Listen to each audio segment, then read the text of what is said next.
What's up mga katubig? Welcome back to my channel. Ako ang Fishzone at muling nagbabalik ang yung fish keeper na at vlogger pa. So for today's vlog, tuturo ko sa inyo kung paano ko ginagawa na i-divide ko lahat yung sa 30 tanks ko is gagamitan ko lang ng Eolus winner, tapos paano ko raw i-divide dun yung mga hangin. Kasi karamihan is nag-PPM sa akin mga katubig na paano ko raw ginawa yun, paano raw i-divide yung hangin doon, kasi yung iba sa kanila setup nila hindi daw gumagana yung mga sponge filter nila.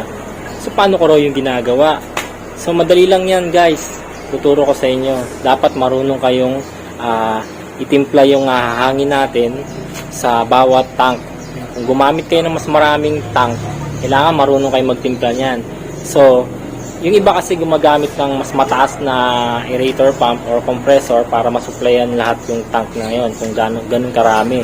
Sa akin kasi priority ko is makatipid ako sa kuryente una, at pangalawa masuplayan ko sila ng magandang hangin. So paano ko 'to ginagawa? So ito yung ituturo ko sa inyo. So before we start, mag-shoutout muna tayo sa ating mga katubig dyan. So shoutout kay Sir Danyo Fish Community, shoutout sa iyo Katubig, at kay Katubig Mark Gervasio, at kay Katubig Lester Katamyo. Maraming salamat sa inyo guys. So hindi ko na to patatagalin pa. So let's go!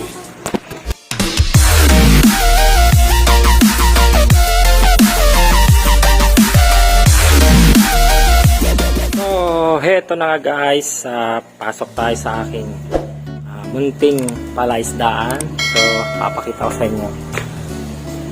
Ito guys ay gumagamit lang ako ng puro Eolus ako Eolus winner. Kasi 8 watts lang to, matipid ito. So ito ang ginagamit ko para supplyan yung ating mga tanks na like this Gaya nito isang ko to isang Eolus ko is nagsusupply siya ng ito, nasaan na to nagsusupply siya ng 24 tanks. Ito guys, yan 1, 2, 3, 4, 5, 6, 7, 8 times 3, 24. So yan guys, pasensyahan nyo na may kulay kasi sa next vlog ko na kung bakit may kulay yan. Yung mga iba dyan, mga expert, alam na nila kung bakit yan. So balik tayo guys sa ating topic. So yan guys, Eolus winner 8 watts lang ang gamit ko para makatipid ako. Gumagamit ng 35 watts to 55 watts para masuplayan lahat yan. Oo, malakas yun, maganda yun. Kaso kawawa ka sa kuryente nyon. So mas maganda yung makakatipid tayo at masusuplayan natin sila ng mas magandang hangin din. So ito ginagawa ko. So gumamit ako ng ganito sa PVC na napapanood nyo sa aking previous vlog. So sa pag-divide ko is ganito guys. Ang gagawin nyo, kasi kung ito kinukulang sila sa hangin at yan ay nakalubog dito, hindi gagana. So ang ginawa ko, ininangat ko yung sponge filter. Kung makikita nyo sa video, ayan, nakaangat. Siguro nasa 1 inch to. Ayan, iaangat mo siya para may hati-hati mo yung hangin, gagana. Ititimpla nyo yan.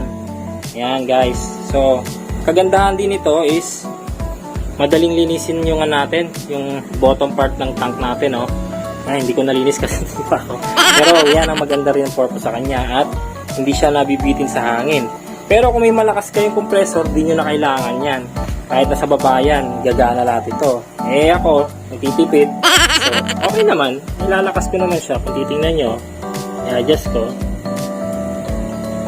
Lumalakas siya. Kaya niya. Kaya, diba? Pero pag yan, ibinaba ko yan, merong hindi gagana dyan sa mga yan. Yan. Kaya lahat sa akin is nakabitin. Yan, nakabitin. Yan guys. Yan. Sa ganito setup to, sa sponge to guys itong setup na to, purpose niyan. Guys lahat gumagana yan. Lahat malakas. Kasi yung iba sabi hindi daw gagana kasi mahina na yung supply. Sabi ko sa kanila is nasa pagtitimpla lang yan guys. Ayan So next dun tayo sa kung gumagamit naman kayo ng PVC na DIY. So let's go. Bili-bili na! Ito naman guys yung setup ko sa DIY na PVC ko dati. Oh. Pero ang gamit ko dito is compressor na 18 watts lang.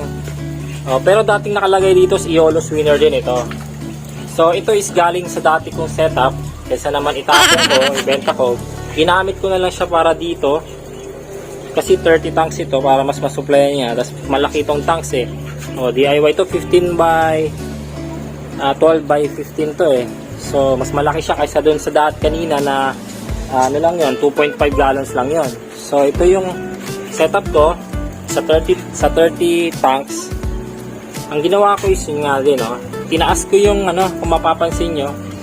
Ayan yung so almost 1 inch din yung taas ng niya sa PVC niya. Bili na! Tinaas ko, hinabaan ko yung PVC. Kasi kung ibababa din yan, maiksi lang, mabibitin din yung ibang supply ng hangin sa kabila. Hihina lahat yan. So, kailangan mo rin itimpla to. So, i-divide mo. Ayan guys. So, yan. Tira ako ng 1 inch doon. Tinaas ko sila. Tinaas ko para mas masupplyan ng mabuti yung mga tank natin. Para lahat mayroong hangin. Para hindi mawawala. May mamamatay at mamamatay na rito eh, na filter kapag hindi ka marunong magtimpla. So, pero yan, tingnan nyo guys. Ang lakas-lakas ng hangin to. 18 watts lang yun guys ha. Yung iba gumagamit ng 35 to 55, sa akin 18. Pero sobra to, kaya naman to ng Eolus eh. Kaso sayang kasi yung yung compressor ko. So, yun guys. At ang setup ko sa hose is ganito.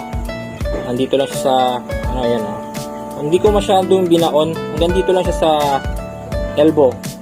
Nandiyan sa elbow. Hindi siya masyadong nakabaon para magano pa ng hangin. Kasi kung nilubog mo yan, mawawala na yan. So yun nga guys, yung purpose ko is ayaw kong gumamit ng malakas na compressor para makatipid ako sa kuryente. Ayan guys. Yan yung setup ko. So ito is opinion ko lang, ito yung sa aking idea lang, at ako lang, kung gusto nyo gayahin, pwede. Kung ayaw nyo, pwede rin po. So sinishare ko lang yung aking idea para makatulong sa inyo. So dami kasi yung nagpi-PM sa akin na paano ko raw ginawa to, na napapatakbo ko tong 30 tanks ko or more na mababa lang yung yung watts ng ating mga aerator pump at compressor. Ayan guys. Bili na! At yun nga mga katubig, sana nakatulong tong maiksi kong video sa inyo at sa mga nag-PPM sa akin kung paano ko ginagawa ang pag-setup ng 30 tanks sa maliit lang na wattage ng aerator pump. So yun nga guys, sana nakatulong ako. So don't forget to like, comment, and subscribe. At see you in my next vlog guys. Thank you. Bye!